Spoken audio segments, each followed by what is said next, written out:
नमस्कार दोस्तों, तो आज हम बात करेंगे सावित्रीबाई फुले के बारे में, जो भारत की पहली टीचर थी। तो चलिए शुरू करते हैं। सावित्रीबाई का जन्म 3 जनवरी 1831 को सतारा जिले में कृषि परिवार में हुआ था। इनके पिता का नाम खंडोजी नेवजे पाटिल और माता का नाम लक्ष्मी था। वे परिवार की सबसे बड़ी बेटी थी।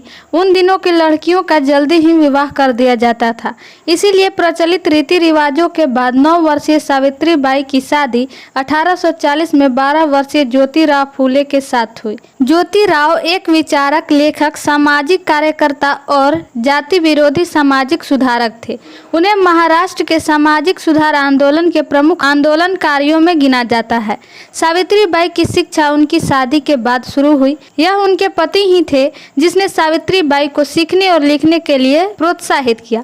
उन्होंने एक सामान्य स्कूल से तीसरी और चौथी की परीक्षा पास की, जिसके बाद उन्होंने अहमदनगर में मिस फरार इंस्टीट्यूशन में प्रशिक्षण लिया। ज्योतिराव अपने सभी सामाजिक प्रयासों से सावित्रीबाई के पक्ष में दृढ़ता से खड़े रहते थे। पुणे में लड़कियों के लिए पहला स्वदेशी स्कूल सन 1848 में ज्योतिराव और सावित्रीबाई के द्वारा शुरू किया गया था, परंतु उनके इस कदम के लिए परिवार और समुदाय के लोगों दोनों का समाज द्वारा बहिष्कार कर दिया गया था।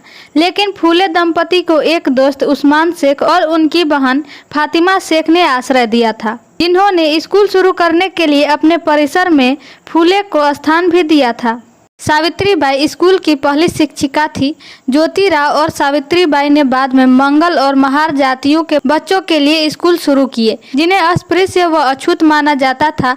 वर्ष 1852 में 3 स्कूल फूले द्वारा चल रहे थे। उस वर्ष 16 नवंबर को ब्रिटिश सरकार ने फूले परिवार को शिक्षा के क्षेत्र में उनके योगदान के लिए सम्मानित किया, जबकि सावित्रीबाई को सर्वश्रेष्ठ शिक्षक का नाम दिया गया।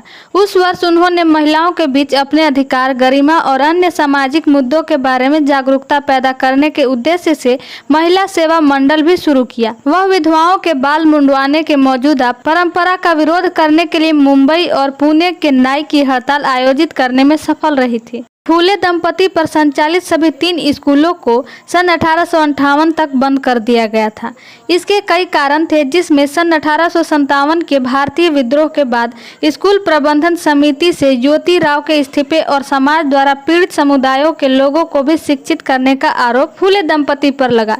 1 वर्ष बाद सावित्रीबाई ने 18 स्कूल खोले और विभिन्न जातियों के बच्चों को पढ़ाया। सावित्रीबाई और फातिमा शेख ने महिलाओं और साथ ही अन्य लोगों को, कमजोर जातियों को पढ़ाना शुरू किया। इसे कई लोगों द्वारा अच्छी तरह से नहीं लिया गया था, विशेष रूप से पुणे की ऊपरी जाति जो दलित शिक्षा के खिलाफ थे। सावित्रीबाई और फातिमा शेख को स्थानीय लोगों ने धमकी दी थी और उन्हें सामाजिक रूप से परेशान और अपमानित किया गया था। जब वह स्कूल की ओर चली गई तो सावित्रीबाई पर गाय का गोबर, मिट्टी और पत्थरों को फेंका गया। हालांकि इस तरह के अत्याचार अपने लक्ष्य से निर्धारित सावित्रीबाई को हतोत्साहित नहीं कर सके और सावित्रीबाई और फातिमा शेख बाद में सगुनाबाई से जुड़ गए, जो अंततः शिक्षा आंदोलन में अग्रणी बने। इस बीच 1855 में फूले जोड़े द्वारा कृषिविद और मजदूरों के लिए एक रात्रि विद्यालय भी खोला गया, ताकि वे दिन में काम कर सके और रात में स्कूल जा सके। स्कूल छोड़ने की दर की जांच करने के लिए सावित्रीबाई ने स्कूल जाने के लिए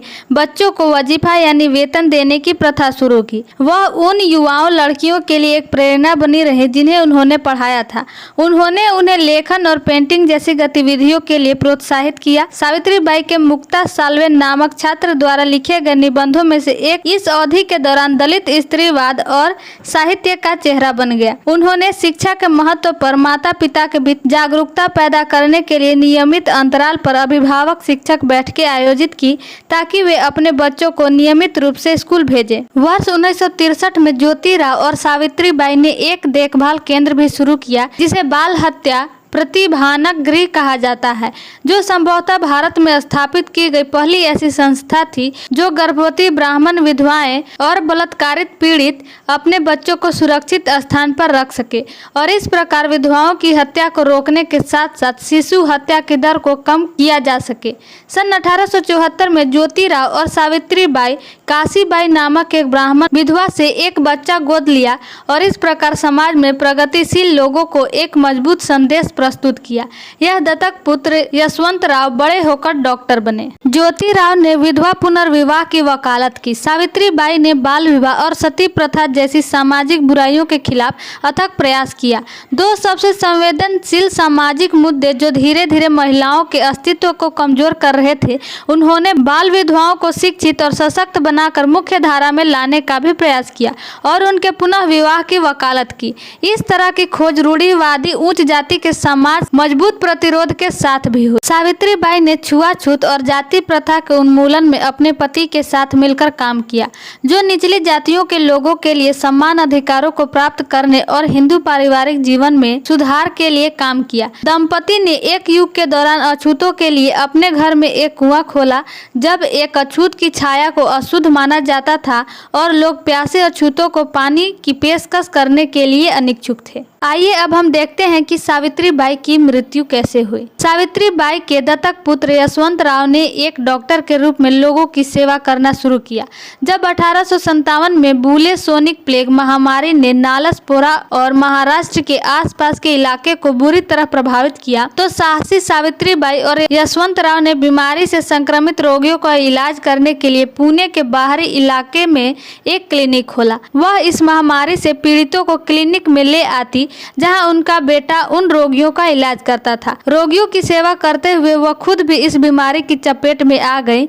10 मार्च 1897 को सावित्रीबाई का निधन हो गया। समाज की सदियों पुरानी बुराइयों पर अंकुश लगाने और उसके द्वारा छोड़ी गई अच्छी सुधारों की समृद्ध विरासत में सावित्रीबाई का अथक प्रयास पीढ़ियों को प्रेरित करता है। सन 1883 में पुणे सिटी कॉरपोरेशन द्वारा उनके सम्मान में एक स्मारक बनाया गया था।